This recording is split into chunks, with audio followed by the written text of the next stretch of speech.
Hi there, Dr. Todd here, and thank you for taking a look at this video where we talk all things anger and conflict. So what are we talking about today? We're talking about how do you address an angry employee without making the situation worse. So many managers have situations where they have to deal with employees who are angry, irate for some reason, right? And this is not just, in the factory, right? This could be in the hospital setting, in the corporate setting. There are pretty much in all workplaces, you may find that you have to deal with an employee who was angry, who was irate for whatever reason, right? So how do you deal with and how do you address the situation? Well, I think that there's some things that I want you to consider. Before we get into that, again, my name is Dr. Todd. I am the owner of Conflict Coaching and Consulting, and for many years we have provided anger management services to individuals, organizations, and couples to address issues around anger and conflict. For many years, meaning more than 15 years now. So that's something I want you to kind of keep in mind. And if you want to learn a little bit more about us and our courses,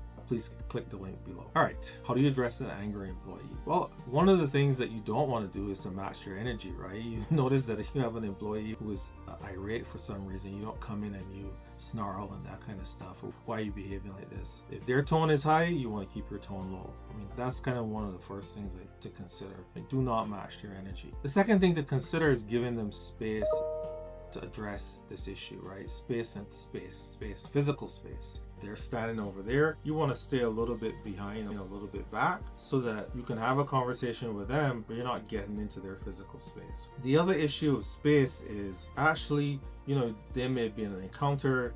You kind of want to allow a little time for that person, because sometimes people, they'll be irate, but they'll peter out, right? Give some time for things to peter out.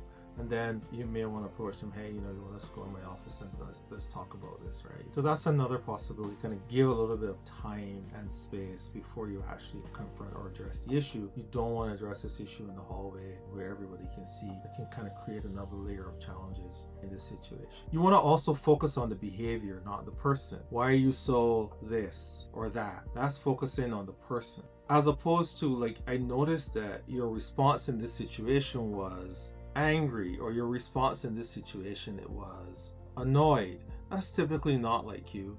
Something may have changed or shifted, and I want to talk a little bit about that. Let's talk about what may have happened to kind of put you in that situation, right? So you're addressing the behavior, not the person. Use clear, calm language. I like to take a position of keep your voice mellow, right? Express what is the specific concern that you have? What is the specific need that you have? Hey, John, I noticed that you were in the meeting. You appear irritated for some reason. Help me understand what is happening. Is there something specifically that you need? Was there a concern that you had that was not adequately addressed? How can we help to make this situation better, right? The language is pretty clear. Not, why are you doing this again? You seem to have a problem with us. You seem to have a problem in this organization, right? You don't want to do any of that. Provide specific tools to that person. Do you need an employee assistance program? Do you need a conversation with HR?